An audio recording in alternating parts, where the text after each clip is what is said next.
नमस्कार दोस्तों, क्रिकेट की दुनिया में आज वो जलजला आया है जिसने सरहद पार हड्डकंप मचा दिया है। वर्ल्ड कप के सबसे बड़े महामुकाबले यानी भारत बनाम पाकिस्तान में अब सिर्फ 6 दिन बचे हैं।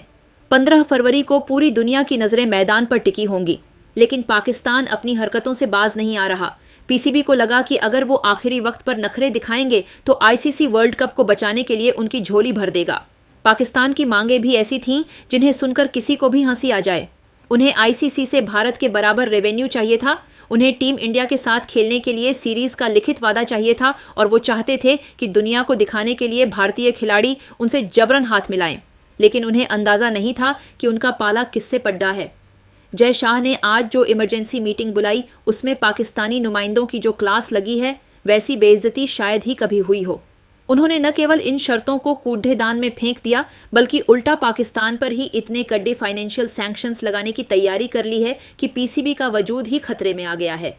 मीटिंग के अंदर के सूत्रों की माने तो माहौल इतना गर्म था कि पाकिस्तानी अधिकारी नजरें मिलाने की हिम्मत नहीं कर पा रहे थे।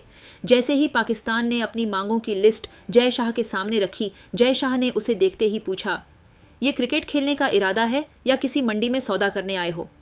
जब पाकिस्तान की तरफ से हक की बात की गई तो जय शाह ने वो बात कही जो आज हर अखबार की हेडलाइन है। उन्होंने पूछा, किस बात का हक? तुम आईसीसी को कमा कर क्या देते हो? तुम्हारी वैल्यू जीरो है। तुम्हारी वजह से आईसीसी की कमाई नहीं होती, बल्कि तुम पर जो खर्चा होता है वो बाकी देशों की कमाई से जाता है। तुम आईसीसी की खैरात पर पल रहे हो और जिस थाली में खाते हो उसी में छेद करने की कोशिश कर रहे हो। याद रखना, अगर ये अकद्दे कम नहीं हुई तो वो कटोरा भी नहीं बचेगा जिसे लेकर तुम घूम रहे हो।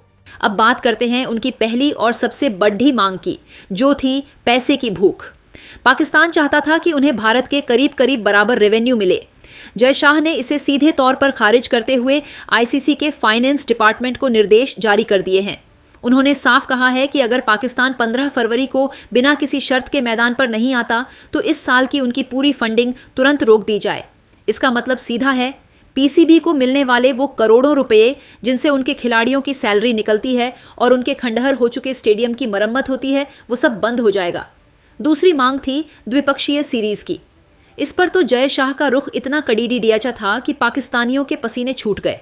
उन्होंने 2 टूक शब्दों में कह दिया, जब तक सीमा पार से एक भी गोली चलेगी तब तक हिंदुस्तान का कोई भी खिलाड़ी पाकिस्तान के खिलाफ बल्ला नहीं उठाएगा। उन्होंने याद दिलाया कि वो आईसीसी चेयरमैन के साथ साथ एक गौरवान्वित भारतीय भी हैं।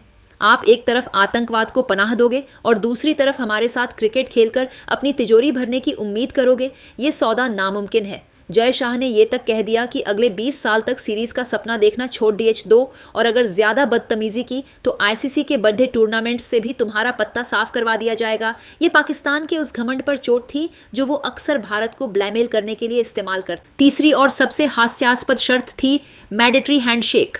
पाकिस्तान चाहता था कि आईसीसी ये नियम बनाए कि भारतीय खिलाड़ी उनसे हाथ मिलाएं ताकि दुनिया में उनकी इमेज सुधरे। जय शाह ने इस पर जो जवाब दिया उसने हर हिंदुस्तानी का सीना गर्व से चौधा कर दिया। उन्होंने कहा कि क्रिकेट जेंटलमैन गेम है, लेकिन इज्जत जबरदस्ती नहीं करवाई जा सकती। हाथ मिलाना किसी भी खिलाड़ी की अपनी व्यक्तिगत पसंद है और आईसीसी किसी के गले पर तलवार रखकर उसे दोस्ती करने के लिए मजबूर नहीं करेगी। उन्होंने साफ कहा, तुम्हारे खिलाड़ियों के लिए हमारे खिलाड़ियों के मन में जो गुस्सा है वही गुस्सा इस देश के 140 करोड़ लोगों के मन में है। अगर वो हाथ नहीं मिलाना चाहते तो मैं उनके साथ खड़ा हूं।